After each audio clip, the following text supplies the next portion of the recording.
SIR এর শুনানি কেন্দ্রে এবার হাজিরা দিলেন প্রাক্তন ভারতীয় ক্রিকেটার এবং রাজ্যের প্রাক্তন মন্ত্রী লক্ষ্মীরতন শুক্লা। শনিবার দুপুরে তিনি পিলখানার কাছে ব্রিজ অ্যান্ড রুফ কারখানার শুনানি কেন্দ্রে কাগজপত্র নিয়ে হাজিরা দেন।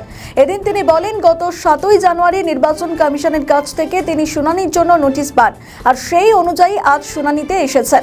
আর তার থেকে যা যা তথ্য চাওয়া হয়েছে সব তিনি জমা দিয়েছেন। এদিন তিনি আরও বলেন, 2002 সালে ভোটার তালিকায় তার বাবার নাম ছিল না, হয়তো সেই কারণেই তাকে ডাকা হতে পারে। স্ত্রী ছাড়া তার দাদা এবং বাবাকেও ডাকা হয়েছে, তবে বাবা অসুস্থ থাকায় আসতে পারবেন না। আর কি বললেন তিনি শোনাবো আপনাদের।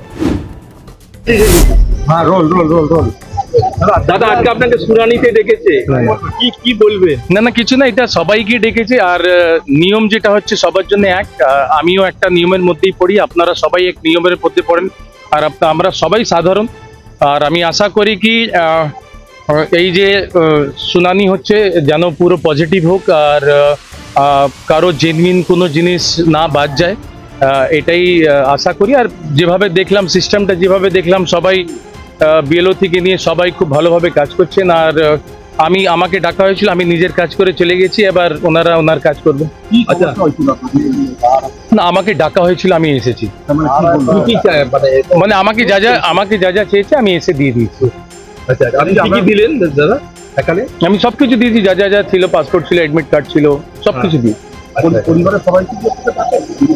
না, আমার স্ত্রীকে ডাকা হয়নি, আর আমাকে ডাকা হয়েছে, আমার দাদাকে ডাকা হয়েছিল। আর আমার বাবা এখন একটু অসুস্থ আছেন, তো বাবা এখনো আসার নেই। আর বাবার এখনো ভোটার কার্ড ল্যাপস হয়ে গেছে, তো এইটাই হচ্ছে ব্যাপার। বাবার জন্য কি বাড়িতে যাবেন? না, বাবা এখনো অ্যাপ্লাই করেনি, বিকজ বাবা একটু অসুস্থ আছে, বাবা করবে। আমি সত্যি বলছি, হয়তো বাবার 2002-তে হয়তো বাবার ভোটার আইডি কার্ডের প্রুফ ছিল না। বাবার 95 ছিল, 2000 ছিল, আর ওই সময় জানি না কেন ছিল না। আমি জানি না কিসের জন্য ডাকা হয়েছে, বাট আমাকে ডাকা হয়েছে, সবাইকে ডাকা হয়েছে, অনেকজনকে ডাকা হয়েছে, অনেকজনকে ডাকা হয়নি। আর যাদেরকে ডাকা হয়েছে সবারই যাওয়া উচিত, আমিও এসেছি। লাস্ট প্রশ্নটা, আপনি তো ইন্ডিয়া হয়ে খেলেছেন, প্লাস আপনি মন্ত্রীও ছিলেন, তো এইভাবে আপনাকে শুনানিতে দেখুন, আমি নিজের দেশের সংবিধানের উপরে পুরো আস্থা আছে, আমার রাজ্যের সিস্টেমের উপরে আমার পুরো আস্থা আছে। আর আমি আশা করি কি এই সিস্টেমের মধ্যে কারোর সাথে কোনো উল্টো পাল্টা জিনিস হবে না। So I believe in my system. Thank you so much. যেভাবে গণহারে ইস্তফা দিচ্ছে, আমাদের ভিডিও ভালো লাগলে লাইক ও শেয়ার করুন, কমেন্ট সেকশনে আপনাদের মতামত জানান। আরও ভিডিও পেতে আমাদের চ্যানেলটিকে সাবস্ক্রাইব করুন এবং প্রতি মুহূর্তে খবরের আপডেট পেতে প্রেস করুন বেল আইকন।